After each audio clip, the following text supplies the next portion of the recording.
ETV ভারতে আপনাদের সকলকে স্বাগত। আপনাদের সঙ্গে আমি নবনীতা, আর আমার সঙ্গে সুদীপ্তা চক্রবর্তী।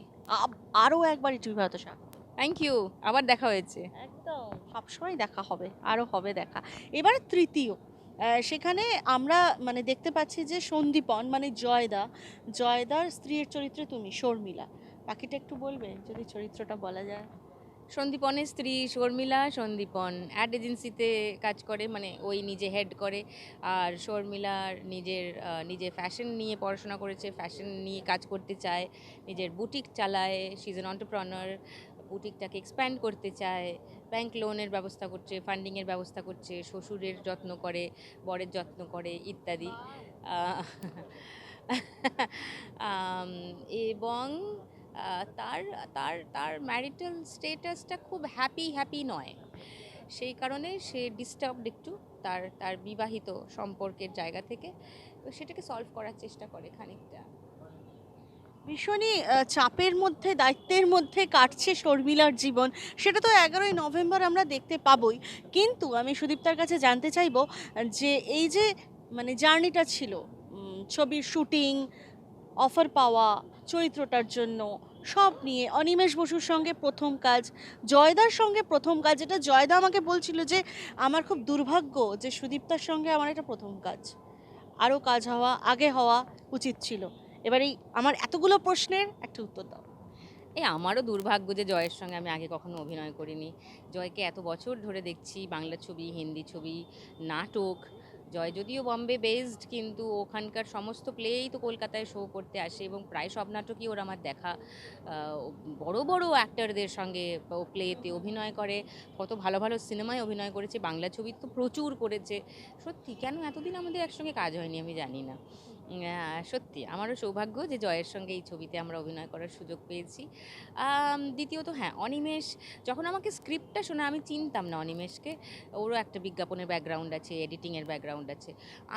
আমি স্ক্রিপ্টটা শুনেই মানে আমি আর বাকিটা দেখিনি, মানে ডিরেক্টর কত পুরনো, প্রডিউসার কত বড় হাউস, কত বড় ব্যানার, যেগুলো সবাই দেখে আর কি, দ্য চুজিং ফ্যাক্টরস, এগুলোর কোনোটাই কিন্তু খুব হাইফাই ছিল না। কিন্তু আমার স্ক্রিপ্টটা শুনে মনে হয়েছিল যে দারুণ, and the character offered to me was really good. এবার শুটিংয়ের অভিজ্ঞতা, শুটিংয়ে কি পুরুলিয়ায় শুটিং হয়েছে? মেজরলি পুরুলিয়া, আর কলকাতাতে আমার আমার বাড়ির দৃশ্য, আমার শ্বশুর বাড়ির দৃশ্য, আমার বুটিকের দৃশ্য, কফি শপ, রাস্তাঘাট, এরকম কিছু আছে, সেগুলো সব আমাদের শহরে। আর পুরুলিয়াতে মেজর একটা পার্ট পুরুলিয়াতে হয়েছিল। তো মার্চ এপ্রিল নাগাদ গরমে ঘামতে ঘামতে গ্লুকোজ কমে গিয়ে সব মাথা ঘুরে যাচ্ছে, জামা কাপড় ভিজে যাচ্ছে, কস্টিউম ভিজে গেছে, শর্টে দেখা যাচ্ছে ভীষণ গরম, টপ টপ করে ঘাম পড়ছে, তার মধ্যে শুটিং করছি। তারপর আমার লং লং সব গাড়ি চালানো ছিল, মানে পাহাড়ি রাস্তায় আমাকে দিয়ে অনিমেষ শুধু গাড়ি চালিয়েছে, মাইলের পর কিলোমিটার আমি গাড়ি চালাচ্ছি পাহাড়ি রাস্তায় একা একা। কলকাতায় আমি ভয় গাড়ি চালাই না, পাহাড়ে তো গাড়ি চালিয়ে পাঠিয়ে দিয়েছি। না, এটা তো ভীষণ টাফ ব্যাপার, তুমি পাহাড়ে গিয়ে গাড়ি চালাচ্ছ, এটাই তো একটা স্টোরি। আমার কাছে সোজা মনে হয়েছে ওটা। কলকাতায় এখান দিয়ে গাড়ি, ওখান দিয়ে গাড়ি, ওখান দিয়ে লোক, ওখান দিয়ে প্যাঁ পো চ্যাঁচু, পাহাড়ি শুনশান রাস্তায় আমি গাড়ি চালাচ্ছি, কোনো ডিস্টারবেন্স নেই। হ্যাঁ, শুধু ড্রোন ক্যামেরায় শ্যুট হচ্ছিল, সো ড্রোন ও নামছে উঠছে, এই হচ্ছে সেই হচ্ছে, আমি গাড়ি চালাচ্ছি। সো মজা হয়েছে, ভালো। আর রনিদার সঙ্গে সিন আফটার সিন, মানে নিজের সংলাপ ভুলে গিয়ে হাঁ করে রনিদার দিকে তাকিয়ে আছি, কি দারুণ অভিনয় করছে দেখছি। তো এইরকম সব ঘটনা। একদম।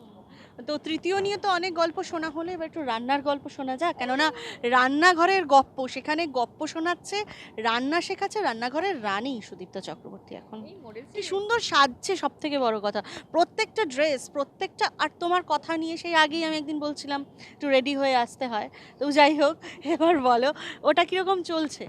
না, মানে রান্নাঘরের শুরুতে তোমরা সবাই আমাকে প্রচণ্ড সাপোর্ট করেছো। I will be eternally grateful, to be very honest. আমি অনেক বছর পরে টিভিতে একটা কিছু করছি, মানে সেটা যে এত বড় নিউজ হতে পারে, এত বড় হেডলাইন হতে পারে, সেটা আমি নিজেও ভাবিনি। মানে আমার কাছে এটা, মানে এটা আবার কি খবর, কি আচ্ছা ঠিক আছে, আমি টিভি করছিলাম, তারপর সিনেমা করেছি, আবার টিভিতে একটা কাজ পেয়েছি করছি, মানে how does it make a news? কিন্তু এটা এত চারিপাশে ছাপিয়ে গেল এই খবরটা, এইটা আমার কাছে মানে ভীষণ অবাক কাণ্ড লেগেছে, হ্যাপিও হয়েছি ডেফিনেটলি। এবং তারপরে রান্নাঘরের শো চলাকালীন সোশ্যাল মিডিয়ায় এক ভদ্রলোক একটা অদ্ভুত কমেন্ট করলেন, তার আমি একটা যথাযথ উত্তর দিলাম, এবং সেইটা নিয়ে দেখলাম রাতারাতি মানে লক্ষ লক্ষ শেয়ার, হাজার হাজার কমেন্ট, এই খবর ওই খবর, এই পোর্টাল ওই চ্যানেল। আমি ভাবছি যে কি হচ্ছে, মানে ইজ দিস সাররিয়াল? এবং এখন তুমি বলছো, বা আজকেও অনেকের সঙ্গে দেখা হলো যারা প্রত্যেকে বলছেন শোটা নিয়ে কথা। আমার কাছে এটা যে কি প্রচণ্ড আনন্দের, কারণ সত্যি কথাই একটা ছোট শো, আধ ঘন্টার শো, রান্নার শো, রান্নাকে এমনিই লোকে ভীষণ হতচ্ছেদ্যা করে, রান্না বান্না করছে। হ্যাঁ, সেই রান্না নিয়ে শো এত লোকের ভালো লাগছে। এবং বিশেষ করে বাংলা টেলিভিশনে একটা সময় আমি প্রচুর নন ফিকশন হোস্ট করতাম, তারপরে there's been a long gap, and just please understand ওই গ্যাপের মধ্যে সৌরভ গাঙ্গুলি, প্রসেনজিৎ চট্টোপাধ্যায়, রচনা ব্যানার্জি, জিৎ, হ্যাঁ, দেব, মানে কে নয়, সবাই শো হোস্ট করেছেন বাংলা টেলিভিশনে। হ্যাঁ, তো it has taken a big leap, Bangla non fiction shows. সেখানে আমি একটা শো হোস্ট করছি, মানে তাই নিয়ে কারোর মাথা ব্যথা থাকার কথাই না, কিন্তু সেইটা নিয়ে এত হুল্লোড় হচ্ছে, এত হইচই হচ্ছে, এটা ভেবে আমার নার্ভাসও লাগছে, এম্বারেসডও লাগছে, হ্যাপিও হচ্ছি।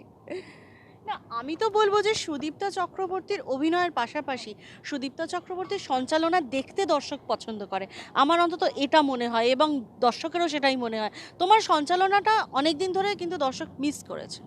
Really I never knew that. আর সত্যি কথা, আমার কাছে খুব একটা অফারও আসেনি, মানে ভাও খাওয়ার জন্য বলাই যায়, অনেক অফার ছিল, করিনি। But it's not that, actually nobody offered me any non fiction shows. আমি খুব ভালোবাসি নন ফিকশন হোস্ট করতে, আবার কেউ ডাকলে আবার করব।